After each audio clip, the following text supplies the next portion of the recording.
Hey everyone, Jason here from Off the Beaten Path, and here we are still in the Watagans. As you can see from what you're seeing on screen there, this is the morning of day 2, and some of us got started a little earlier than others. This is Steve's Pajero, and he woke up early and decided to go out and do a bit of exploring, and certainly had found some mud. And got well and truly stuck, had to walk back to camp and get someone to go and help him out. So yeah, that rear bar on the stock plastic rear bar's done its job and performed as a scoop, as they do on the Pajeros. So not too long after that, we're all sort of packed up camp, most of us, and on the road and heading to Creek Road, which, as you can see, is literally a couple of 100 metres from the campsite.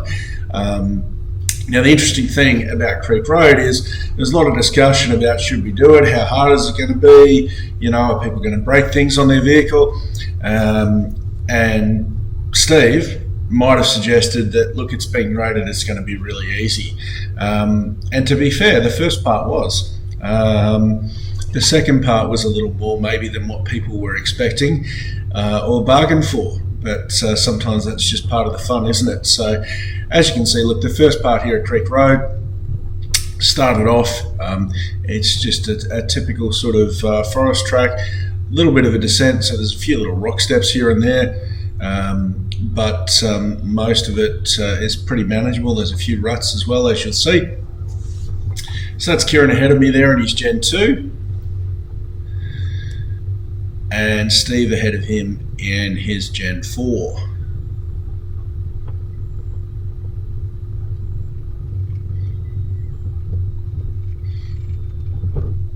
So, yeah, as I said, look, definitely a few ruts and things here, but this first part was quite manageable, quite drivable, and not overly difficult. See a good sized rut on the left there that Kieran's elected to span and take that left hand line.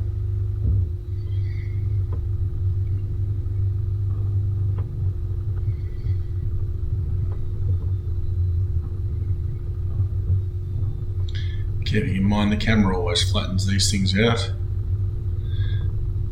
and that looked like such a good idea, I decided to follow suit and take exactly the same line. Often the way when you're traveling in a group, you watch how the person ahead of you, how their vehicle handles something, and if it looks like a good line and it seems to work well, generally yeah, you sort of follow suit unless you want to particularly try a different line for some reason.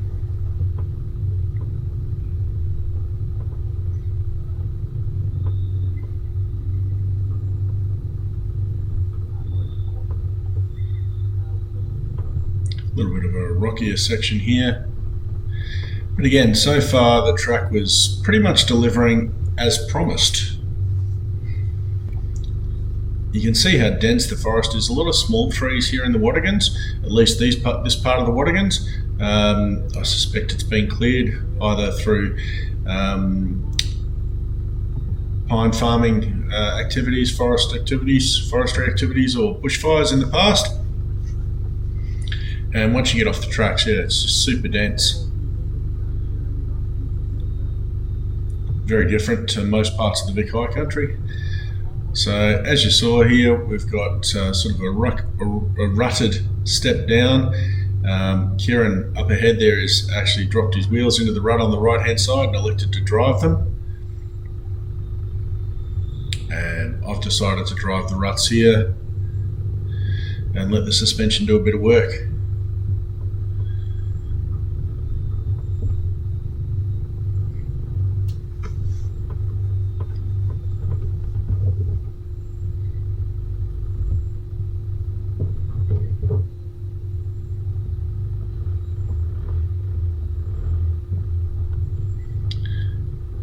And for now, I've decided to stay left and not drive that rut, but then cross over here where the rut moves more to the centre of the track. And that's something I found a lot in the Watagans. The erosion ruts sort of move down the tracks. They don't stay on one side or just in the centre or whatever. They'll run down the side, they'll cross to the middle, they'll go to the other side, they'll come back across. Makes a lot of the tracks pretty interesting to drive. And look, I've only scratched the surface of what there is to see and do in the Watagans. So definitely an area that I'd love to go back to and spend a bit more time. Looks like we elected to just drive the ruts on this one rather than trying to span it.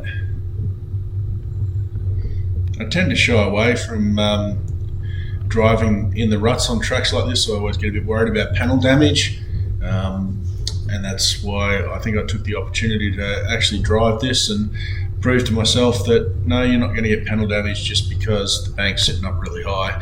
The vehicle will actually sit off the bank, generally speaking, well enough. Now we're just about coming to the end of this first section. There's a decent sized set of ruts here, and you can see Steve's parked up and come back to give people a hand by spotting. And I've taken the recommended line of spanning the rut on the right hand side, putting the right tyre high on the bank and the left tyre on the middle of the track effectively.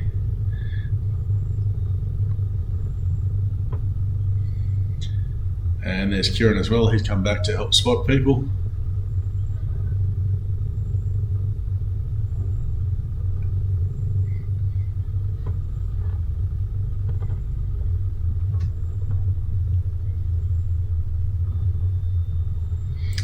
And yeah, we did have to do a bit of a vehicle shuffle there.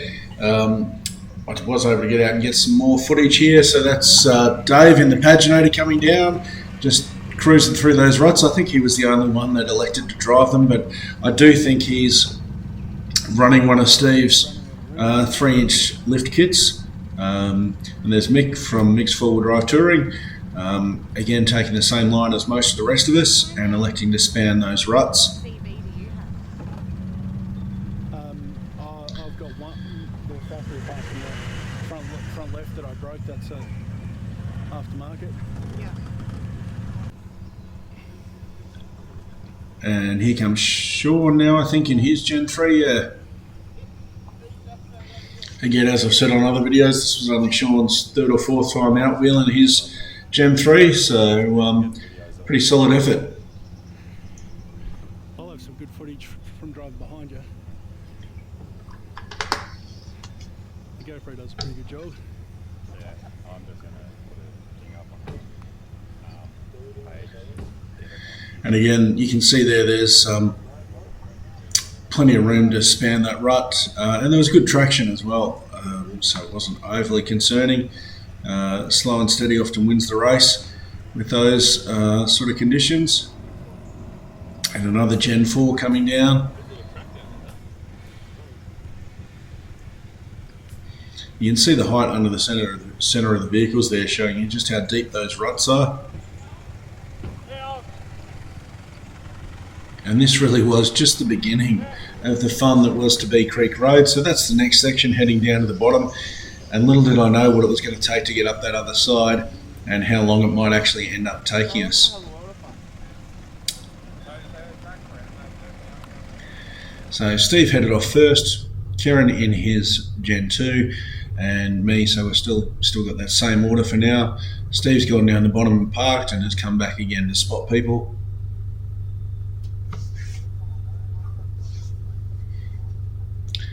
This section is, of course, steeper than it looks on camera, so I've let Kieran just get a little further down before starting to head down myself. Not knowing what the traction was like, it looked pretty good though.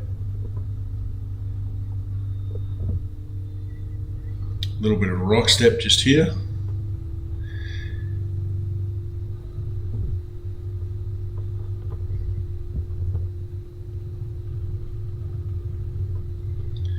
And when we get down to the bottom section here, this is where the track actually gets its name, Creek Road. This is where the creek actually flows through, at least on this first early section of track. Creek Road itself is actually a fairly long track. We did only a small section of it today because the later sections were blocked off. So there goes Steve in his Gen 4. Now, at this point, I haven't even gotten out of the car and looked at what's around the corner yet. Just had the opportunity to hear Steve drive it now.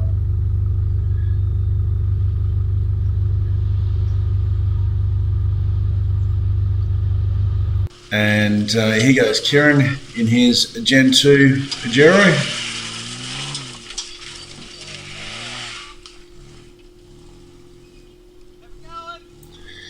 And he's made that look a lot easier than it actually is, I think. So, yeah, after Kieran, I was up next.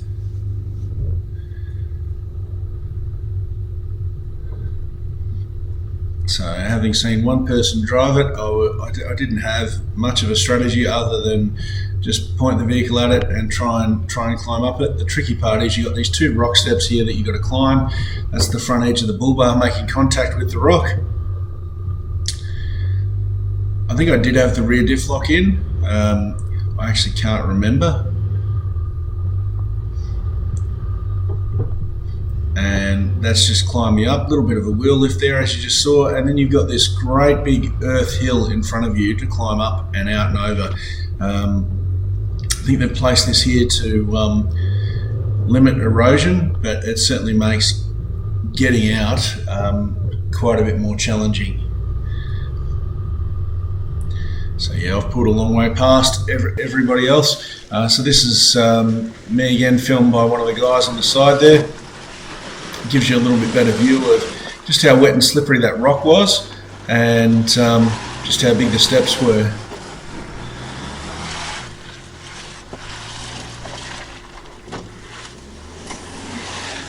And that white spot on the rock there is where something metal, probably the bottom edge of the bull bars, made contact with the rock. And then we're up and out.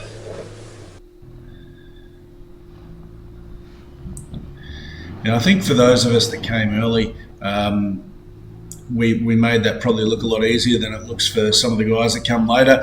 And I think the more vehicles that came up here, the more they got chewed out. So Dave in the Paginator, as I said, I'm pretty sure he's got a 3-inch lift and a subframe drop in that thing, and a short exhaust. Hence it makes the sound that it makes. And yeah, Dave's certainly not afraid to have a pretty solid go at just about anything.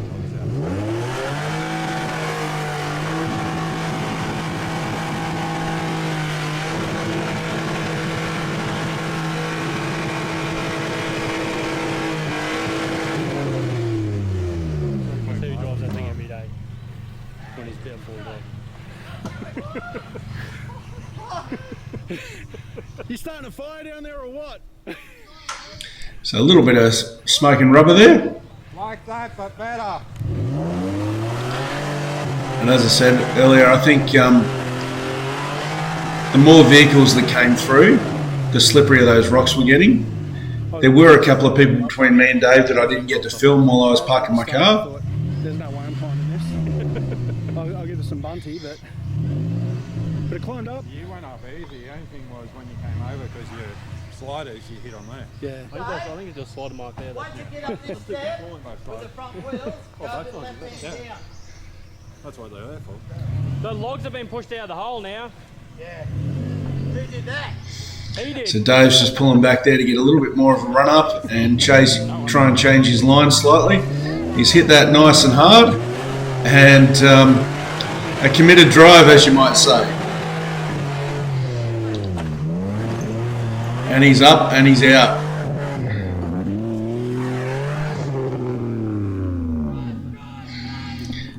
Okay, now we've got the Ranger. So, as it says on the screen there, stealth patch that was in the shop. So, this is a 5-week-old stock Ranger, and he still brought it on this track. You can see there the wheelbase on the Ranger being longer than the wagons is struggling to find its way up those steps. And he's running pretty much road tyres there as well. So trying to get traction up on those rocks that are just getting more and more slippery the more vehicles that come over them is a little bit of a challenge. Again, you can see him just scooting across the surface of the rocks there. He's got the nose up, but that's about as much as he's probably going to achieve. There's no fucking way I'm getting up that. Crazy Dave did it, and he's not wearing a cowboy hat. I did it. Mate, this is easier than the bog hole because I got stuck in the bog hole and I drove this. Oh, yes. So there, he's got the nose well and truly up on that second rock step. That'll be a lot easier to winch. That'll do. You got a D-shackle? D-shackle! Where's Steve when you need him? Or Roachy? Comes to a heap of fun. So, So you got the Ranger hooked up. Mom, if you're not here, step back a bit. What? So this was the first vehicle to need a winch on Creek Road, as it says there on the screen. 5-week-old Ranger, road tyres, no lift. Definitely fair enough. He's done a solid effort to actually get it that far, I think.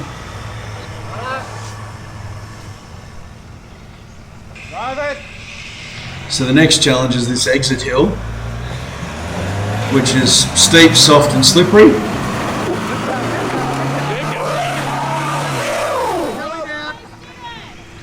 well, we knew that was going to happen. He's Penny Tonin. Shaving up for the next person. Wait, what? Why are you there? I'm not just check your springs. Check the springs and bump stops, eh? So clearly the Ranger's going to need a bit more of a winch from here.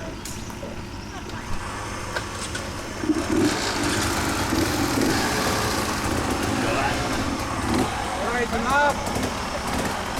Right. He's charged you on. He's not going anywhere. He goes. Straight your wheel. No, put away, put away. Yep, beautiful. So again, hooked up, winching, and I think that's what you can hear there is Steve trying to reverse and actually pull the Ranger, and it's going nowhere. It's well and truly, Yeah, you're just sliding, Steve. Gordon, Steve. well and truly bellied out, bottomed out, and stuck on the top of this exit from Creek Road.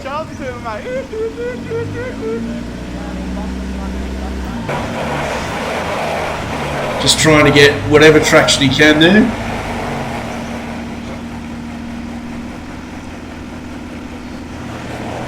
And it's just not really happening.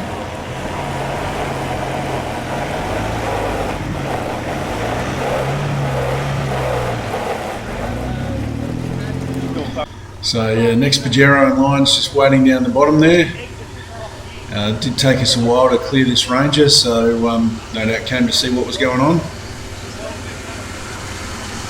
So you can see there they've ended up hooking up 2 Pajeros, so that's Stephen's Gen 4 and Kieran's Gen 2, to just add to the pulling power and the weight to actually move the Ranger. Just wasn't enough with one vehicle. A little bit of movement there. Here you go. Here you go. Ever so slightly, literally skull dragging this thing on its chassis rails. Let me jump. What do you reckon? I'll jump on the fucking bonnet and give it that extra weight.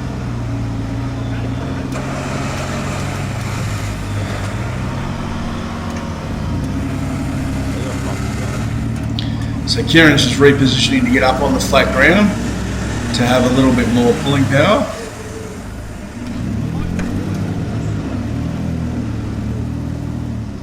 Maybe let your winch out, Steve, and get up on the flat ground. And you just heard Steve say then his winch won't go out. It was playing up a little bit.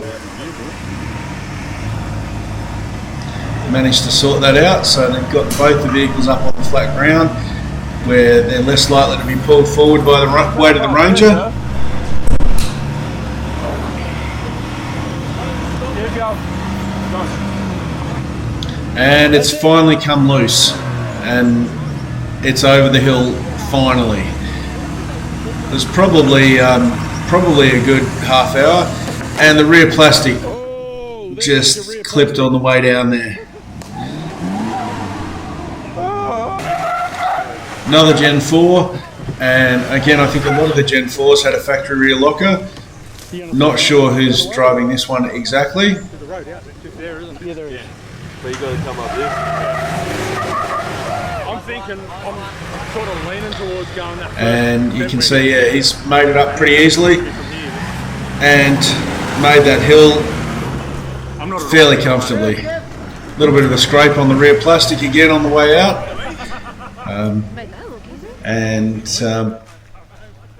Time for Sean in his Gen 3.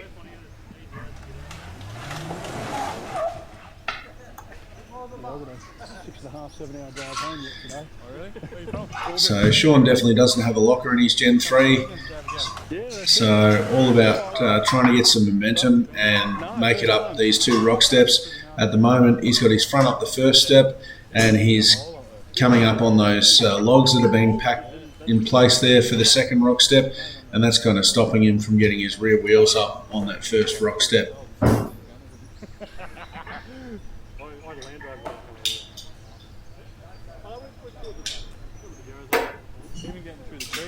So Dave's just repacked that for him, giving him some advice there on the line to choose. Come over and try and get the wheel up on those logs.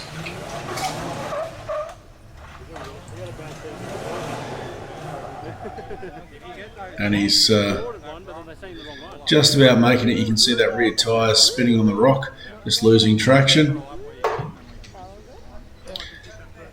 I'm just trying to reset, and there he is. A little bit of commitment, and he's got the front up the second one. Big wheel lift there.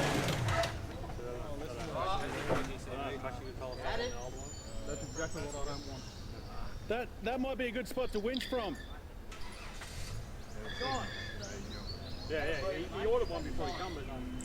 So Sean's contemplating, does he winch from there or does he give it a bit more of a go? And Dave's giving him some tips on how to manoeuvre that Gen 3 up this last rock step, because once he gets up that, he'll probably be right making it up the exit hill, I suspect.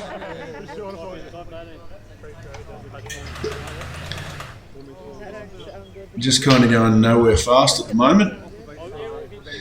So he's coming back just to try and be able to bump it up. Committed drive. Dave there trying to help him.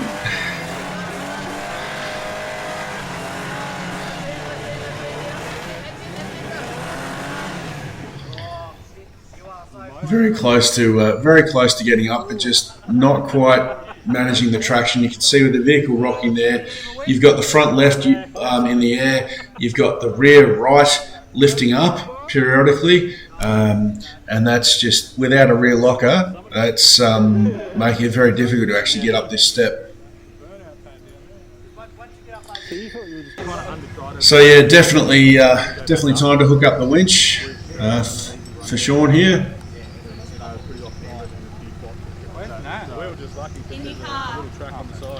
So yeah, just put a bridle across the 2 recovery points on the front of the Gen 3 there, extension strap onto the cable. Yeah, here's the winch blanket.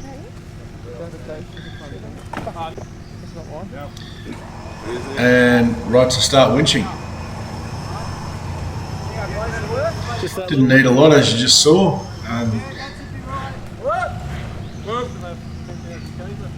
Just a very, very short winch, and sometimes with the winch that's literally all you need, is just enough to get you, a metre, sometimes not even that far. So anticipating that's going to be needed again for other vehicles rather than winch it all the way in. Kieran's just moving it out of sight. That's not bad to drive. That might have been the rear tail light or plastic. Rear bumper. Now these guys have been patiently waiting for us, so we just stopped the run through of the Pajeros to let these guys go through. We did ask them if one of them would jump off the big dirt mound there, but they weren't that silly. And again, we had a couple of vehicles come through that weren't actually part of our group. So we got the Colorado here. Again, don't know if these guys had lockers or not.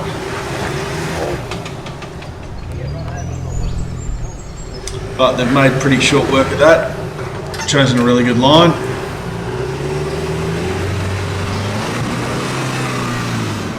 And up and over the top He did. with a fair bit of ease there for the Colorado. The BT50 that was part of that same group was not quite so lucky. Like the Ranger, it's bellowed out, so the wheelbase on this just must be that little bit longer. I think they're running certainly larger tyres than the Ranger was. But yeah, it's just been caught up right on the top there. Didn't need as much as a winch. Wasn't as stuck as the Ranger was, clearly. And the guys have been able to free them up pretty quickly.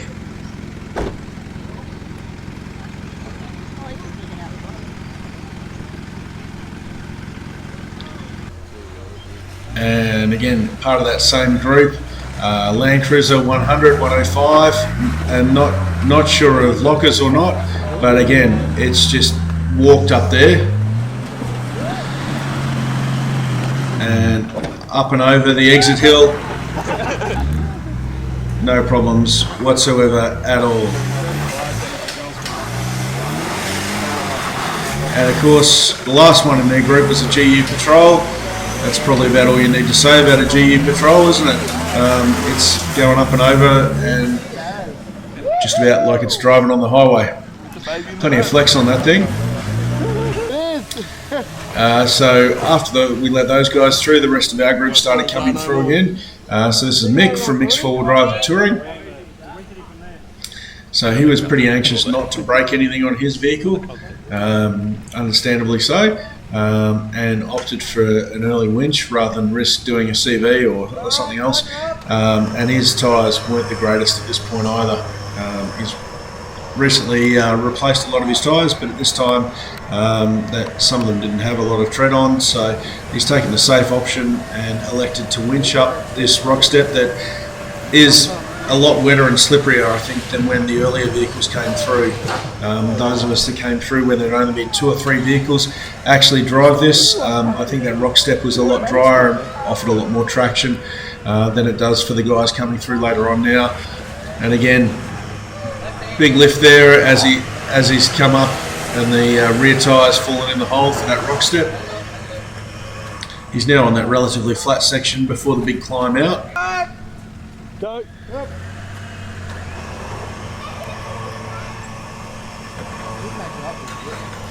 And again, I think by this point the tracks or ruts on this dirt hill had been dug out by the traffic, and I think the clearance was not as good as what it was back when some of the early ones of us drove through. Again, mixed tyres probably not helping him out there. Go. He's got tension on. Keep going.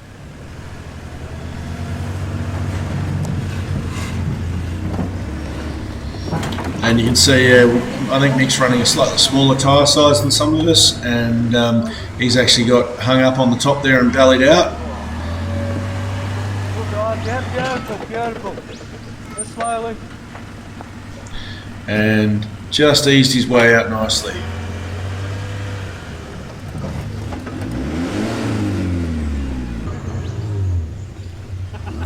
And here we have another Gen 4 Pajero from our group. Again, not 100% sure who's driving this one. Oh, it's Was. It is Was. I just saw the cowboy hat in the driver's window.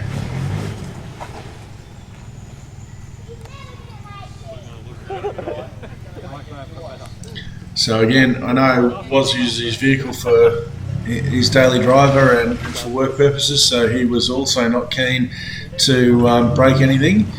So he was sort of taking his time here, just trying to nose it up without getting too much momentum or too much force through those CVs. And he's got the front up there nicely, and it's just a matter now of trying to make it up this last rock step. Yeah.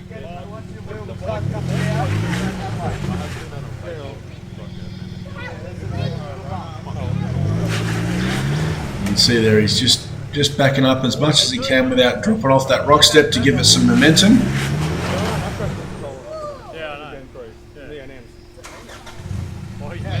And yeah, you can probably tell from the stall there, he's one of the few manual Pajeros.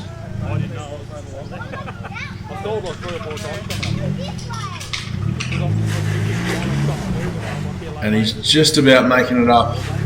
It's just going to require a little bit more commitment, I think. But he's conscious of those front wheels lifting up and slamming back down and doesn't want to shock load the front wheel and CV.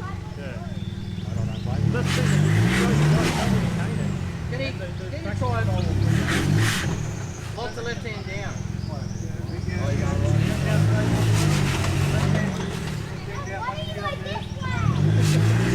A little bit more commitment and he is up.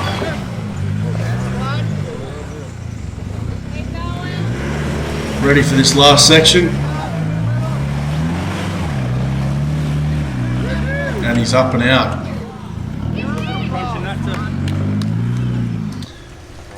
And here we have Brett from Den Monkey. So check out his channel if you get a chance. He's part of our group, and now Brett definitely does have a rear locker.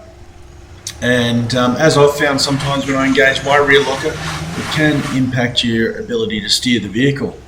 And I was having a chat to Brett about that after this, and you can see where his front ends up on the bank there. Now let me show you that again from another angle. You can see just how much he's actually leaned over there. That's occurred because his front wheel's gone up on the bank because he was having trouble steering because of the rear locker. So while it's aided with his traction, it has resulted in the front end going somewhere where you perhaps didn't want it to go.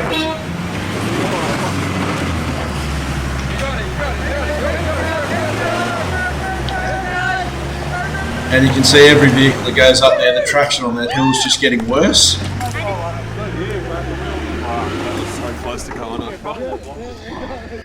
So after that, everybody was through, and it was time to say goodbye to Creek Road. The guys on the motorbikes had told us that up ahead there were trees down left, right and centre, and we'd be hours on the chainsaw to clear that. So there was this exit road here. That's the dirt hill there on the left where we've just come up that part of Creek Road. And this is the exit up to the main tracks through the Watagans. And all this time, you know, this little section of track has taken us about 4 hours with all the vehicles and winching and what have you. And we're all of about 5 kilometres from the camp. Yeah, it was after lunch and time for me to hit the road and head back. So you can see some of the Delikas there from Delika the World. Hope you guys have enjoyed this video. As always, thanks for watching. Like this video if you liked it, and please subscribe to the channel. Catch you in the next video.